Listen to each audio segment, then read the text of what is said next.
The explosion of telematics gives managers extensive visibility to drivers' on-the-road behaviors, resulting in no shortage of difficult conversations.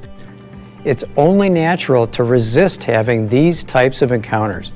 Yet, difficult conversations are essential to protecting your organization against risk and potential litigation.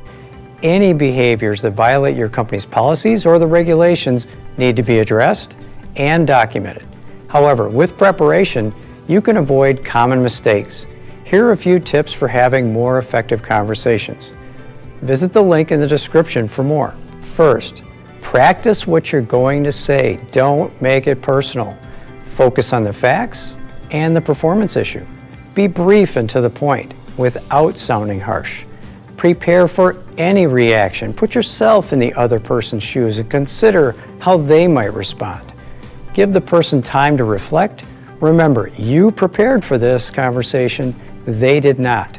Listen and respond with empathy, but don't give the impression that the behavior was acceptable. And lastly, keep things balanced by rewarding good behaviors your telematics uncover.